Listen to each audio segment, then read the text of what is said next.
Good morning on this Sunday, January 12th, and welcome to the Georgia Gang. The 39th President of the United States is in his final resting place as the world said goodbye to former President Jimmy Carter.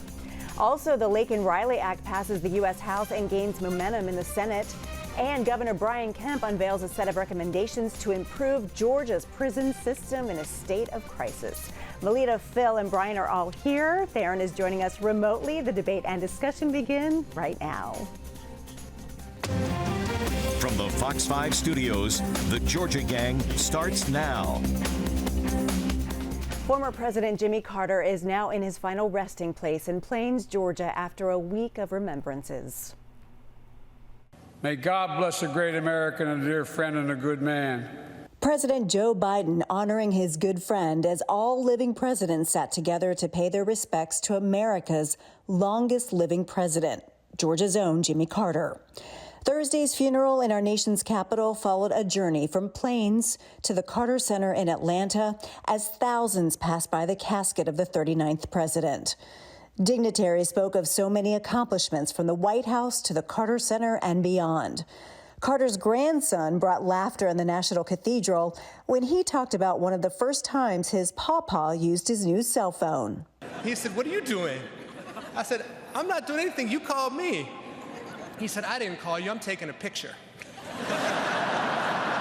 So many laughs, so many memories, so many titles befitting the peanut farmer who would become governor of Georgia and eventually president.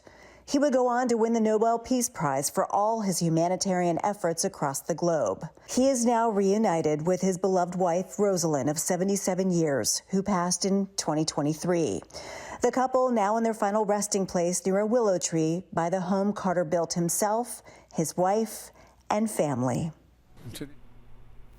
No doubt the Carter's legacy will continue through the work being done at the Carter Center right here in Atlanta. Melita, to you first this week, your thoughts on all of these beautiful tributes. I know you have so much to say. Well, the tributes were wonderful, especially Jason Carter, Ambassador and former Mayor Andy Young, and Stuart Eisenstadt. I loved the music, the hymns selected personally by the president, and then the performances by the military bands and choirs, especially the Morehouse Men. Their Eternal Father was probably the best one I've ever heard, and I'm a Naval Academy mom, and I've heard it plenty of times.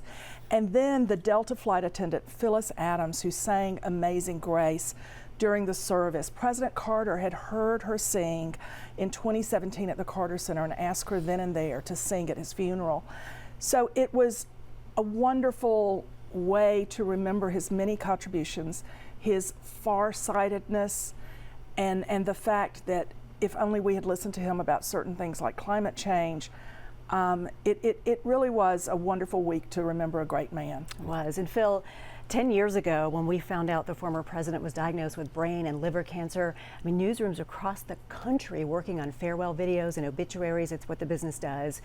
But the former president showed us when I interviewed Ambassador Young about Jimmy Carter. He told me then that cancer will not get the best of him, that Jimmy Carter will not leave Rosalind, and he didn't.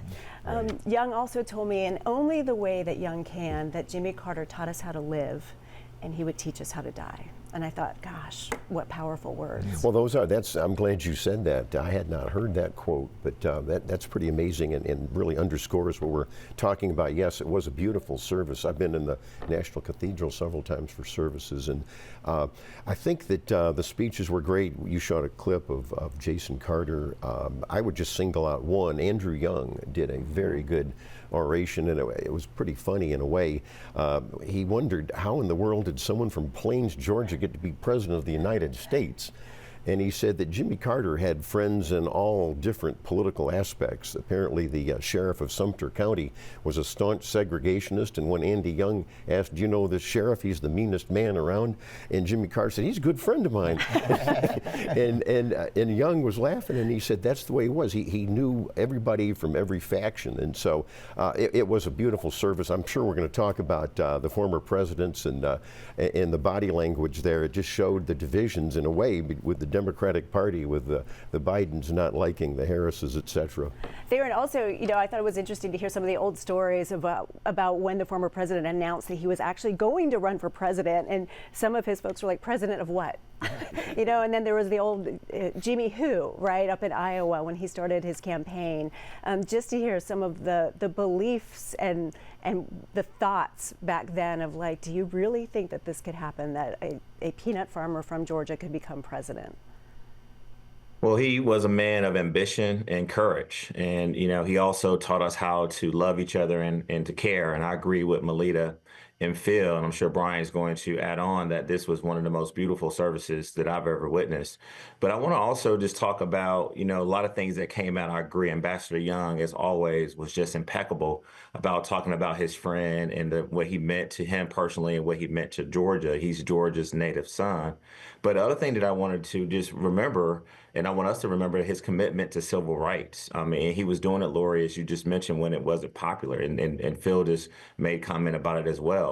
But also, he was a man of faith. And I think that if you really listen to all the tributes and what people were saying, they talked about his faith, even when he was running for office as a state senator, governor, and president. And then lastly, you know, he served us honorably in the military, you know, former lieutenant in the Navy. And so all these things to me, and to Phil's point about the body language of the presidents, I thought that it was a good scene to see President Obama and President-elect Trump actually talking and being, you know, sort of jovial and joking with each other. And to have, you know, living presidents and former vice presidents be in the audience as well, and to come together. And I think that was a spirit of bipartisanship that this country really needs at a tough time. And Brian, it's probably only somebody who like Jimmy Carter could do, right? To bring all of these former presidents together. And there was some more uplifting moments when you watched during, you know, the ceremony. Well, I do want to single out Jason Carter's speech. Oh, yes. Because this guy, when it comes to giving a eulogy, he is elite. It really, he just is pitch perfect. The writing is impeccable. It is funny. It is endearing. It brings his grandparents to life. And I got some text during the ceremony from folks going, Jason Carter looks like somebody who would want to run for governor of Georgia. And certainly, I think he has matured a lot as a public speaker over the last 10 years as he did run for governor, and we saw a lot of that. And the stories about him were so heartfelt. I really enjoyed the post-mortem eulogy written by President Ford, who Carter had beaten in 1976, saying he had been my political enemy and then he was my friend. And I think that is a spirit that I think exists more in politics today, particularly on the state level, than people realize. But I do think we've lost that in Washington to a large degree, and it's, I think, led to a lot of the toxicity that we have. And so I hope, to Theron's point about showing the bipartisan folks together, you know, joshing around with each other, sharing a laugh, I hope that can be a model. Yes. Melita, Jason Carter had so many cute anecdotes, so we all think about with our grandparents, right? Yes. That you never know if you open up the door and there he was in his shorts and his Crocs, or, you know, them drying out the Ziploc bags on, you know, to save money. It was just really well done. It was incredibly well done. And the other thing that struck me is how much Stephen Ford and Ted Mondale looked like their fathers. And to have the words of the former vice president and the former president speaking to us even after they're gone was really an amazing touch. And then I think the concluding service at Plains at Maranatha Baptist Church, when the pastor told people to not let President Carter's legacy die, not to let faith and hope be the guardrails for democracy and our lives, was just very, very meaningful. And then, you know, the family followed the hearse to the gravesite, and in the dark. It was just very, the contrast between the National Cathedral and what happened in Plains shows the contrast of the two kinds of lives Jimmy Carter led. Phil, final thoughts? Well, I can hardly disagree with anything that's been said. I do think that, sadly, President Biden just kind of stumbled through his, and the contrast was stark with all of the beautiful orations and tributes, and he couldn't have made a second term. All right, go ahead. I'll end with this. The people of Georgia today don't realize what a remarkable thing it was for somebody from this state in 1976 to go into the national stage with our accent and win. We were not this metropolitan area that we are today. We were not an international destination like we are today.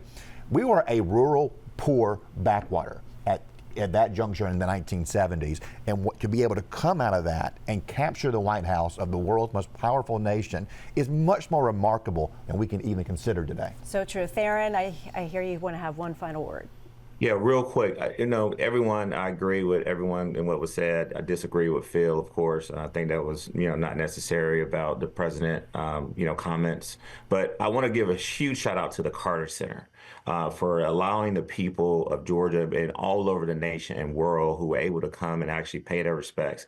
And the partnership they have with Goodwill and the women and men, the custodial, the janitorial, the staff, the faculty. Thank you all so much for being such a great center that was open to the people. As you all know, Fox 5 covered this. They extended the hours to allow people to come and pay their respects. So thank you, Carter Center. All right, thank you, Theron, and thank you all for all your thoughts and insight. That was a great block. Coming up, the Laken Riley Act could be the first piece of legislation passed in the nation's capital in 2025. We'll discuss next. Have a question or comment for the Georgia Gang? Email them at georgiagang@foxtv.com. The Laken Riley Act, named after the 22-year-old Augusta University nursing student killed by an illegal immigrant while on a run, passed the House of Representatives and is gaining momentum in the Senate. Phil, let's talk about, first of all, what the legislation actually does. Well, that's right. Of course, she was murdered by an illegal immigrant in Athens, and the illegal immigrant was actually stopped for shoplifting previously. If Laken Riley Act had been in effect at that time, he could have been deported by ICE, and he never would have been around to kill or do anything. And so I think that we all know during the election campaign in 2024 that open borders and illegal immigration was a prime concern of the large majority of not just Republicans and people in the center, but even Democrats. And so I think it's politically interesting to see that one Democrat, Lucy McBath, who's with our House delegation, actually switched her vote. She voted previously no on this act, which would enforce reinforce our immigration laws. Then she voted yes, cravenly in my opinion. The other four Democrats in the Georgia delegation voted no, which I think will hurt them politically. On the senatorial side, Senator John Ossoff has indicated he would vote for it when it comes to the Senate. They did have a procedural vote to move it forward, as you point out. And Warnock, he has concerns with the legislation. I don't know what that means. Theron, let's talk about that. Some of the high-profile Democrats that Phil had mentioned, Lucy McBath, Senator Ossoff, voicing support for this piece of legislation. What does this tell us about where Democrats are heading when it comes to the border, when it comes to illegal immigration? Well, one of the things that I think that Democrats and Republicans can agree on, Lori, is that our immigration system is broken. B-Rob knows this. I start calling what was happening at the border a crisis, and we got to really deal with it. Now, I did make the comment on the last show that I was here a few weeks ago that if you look at the numbers as far as the boarding crossings, they are down. However, perception is reality, and the perception has been that we are not, as a country, doing everything we can to make sure that we accurately and safely secure our borders. As far as the votes, look, I mean, I think that the four Democrats who voted against it, they can defend themselves. I'm sure there's certain things in the act that they either want to improve. You know, I think Senator Warnock said it best. He wants to take a further look at it to make sure that he understands, what's in the bill and truly to make sure that the local government officials, particularly our sheriffs, our mayors, our state government officials, all the different departments will have the adequate resources. And as far as Lucy McBath, switching her vote, I mean, that just happens. Members of Congress switch votes all the time. I mean, Republicans do it just as much as Democrats and vice versa. But I will tell you this, as a Democrat,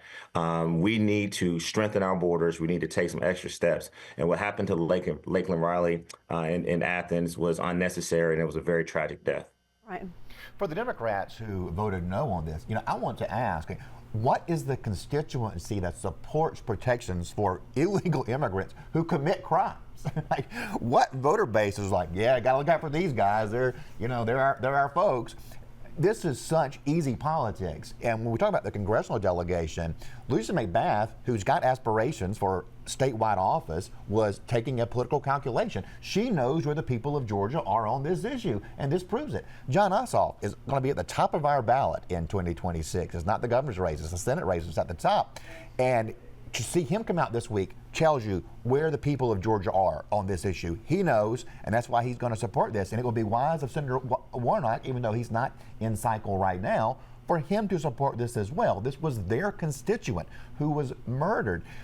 When it comes to the congressional delegation with the Democrats, I don't think for Hank Johnson or Nikema Williams that this is bad politics. They're not going to be in trouble. But for somebody like Sanford Bishop, who represents a rural district in southwest Georgia, I do not understand the no vote. This is going to be a widely supported legislation in his district. Melita, can you explain the no vote? Well, there are concerns about due process from a civil rights and human rights perspective.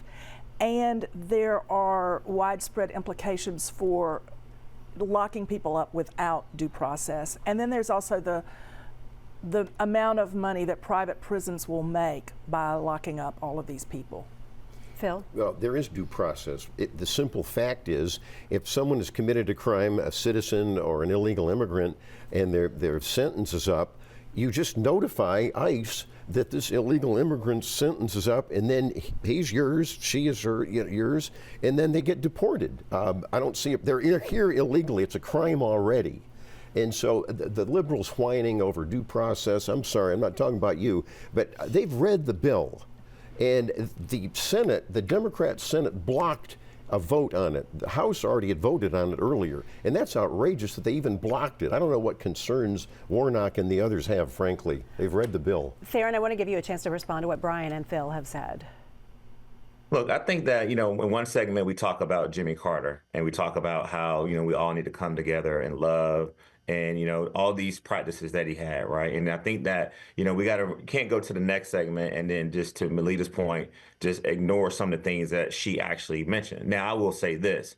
I do agree with Brian that there are political implications to this.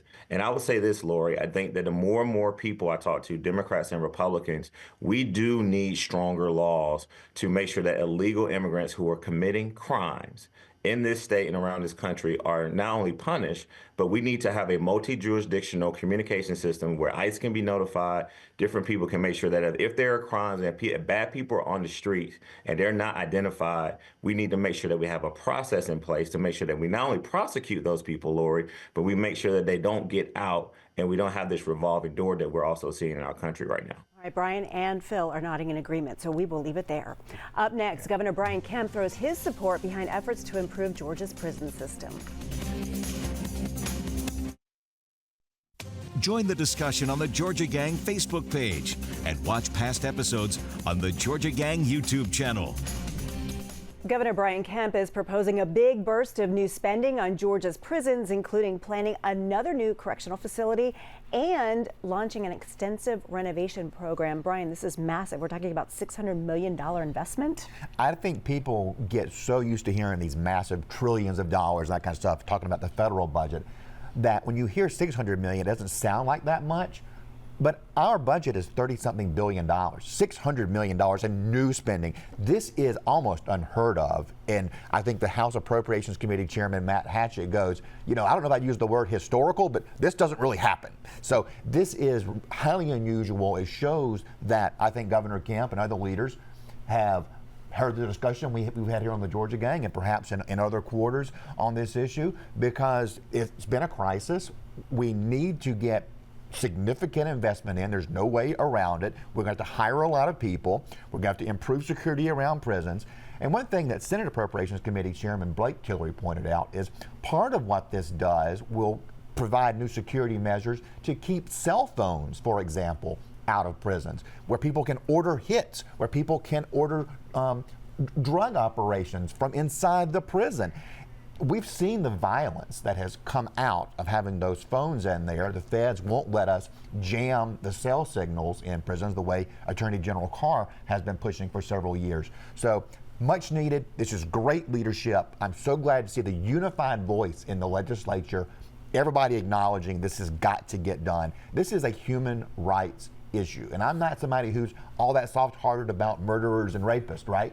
But the people in prison deserve some level of humanity, and we haven't had that. Melita?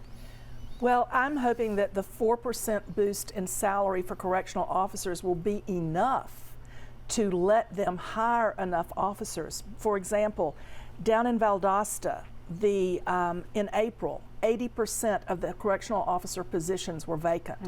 In October, the AJC found that 70% of the positions in 8 different facilities were vacant. So there is a crisis, and you can't have too few guards in a prison. You've got to have somebody to guard the inmates. Phil? You're making a really good point. I was concerned about, is that enough to pay for more officers and to fill these understaffed positions that you're talking about? I mean, some of these people, I'm sorry, are just the scum of the earth, and they're cursing, they're trying to attack you. It's frightening in some of these areas and these prisons. And so, yes, I echo what my colleagues are saying. This is historic, and it should be.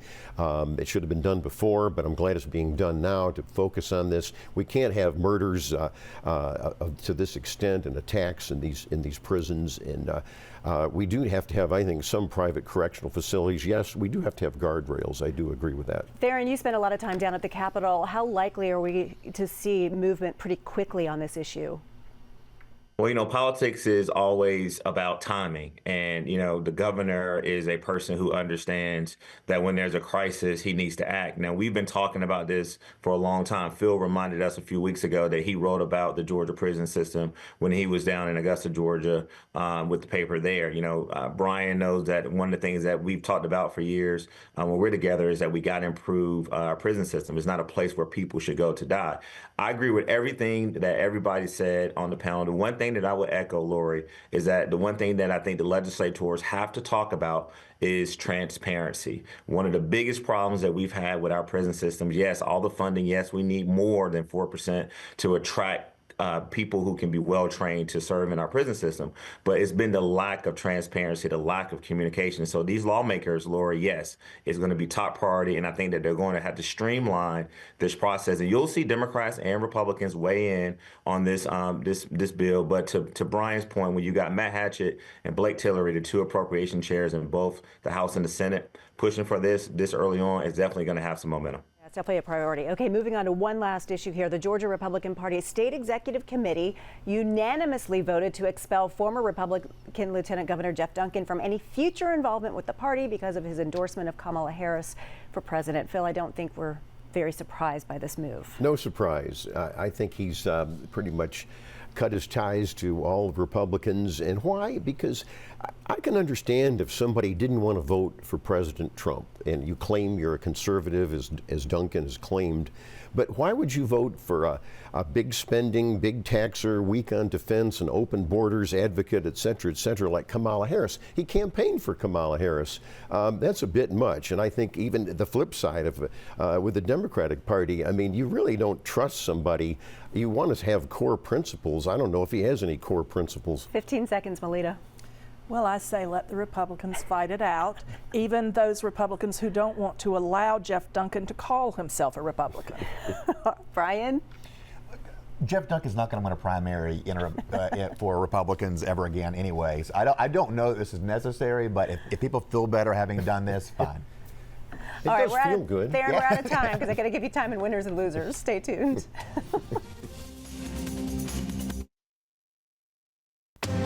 Time now for the week's winners and losers. All right, Theron, we will start with you. We've got about 2 minutes. Yeah, so first, I know as we are taping, we're embarking upon a very tough, I believe, winter storm. And so thank you to everyone on the front line, the cities, the counties, everyone who's out right now, Georgia Power, EMCs, to make sure that we can get through this. Secondly, I want to compliment State Superintendent Richard Woods. He introduced some language that he wants to insert during the session to make sure that teachers have mandatory personal days, and I think they definitely deserve it. And then lastly, again, just shout out to the Carter Center for doing a really, really good job to letting us pay our respects to the former president. Brian.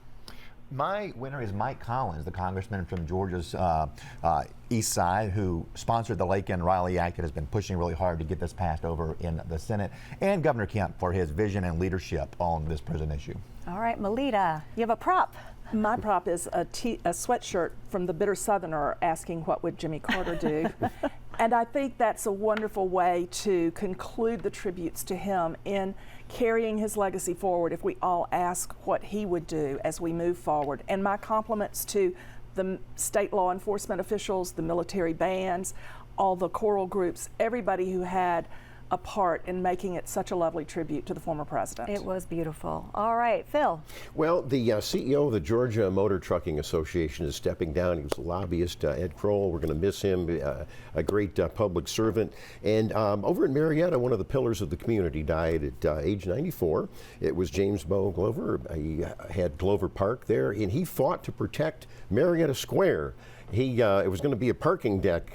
Somebody had a crazy idea, but he fought it, and that's why it's such a beautiful square in Marietta. All right, good to know. All right, everybody. Well, thank you so much for joining us. We will see you again next week. Hopefully, we'll all stay safe during this winter storm as we're taping. So thank you also to all those frontline workers who are out and about and helping us clear the roads and the ice and all of that. We will make it. We'll see you again next week. Bye-bye.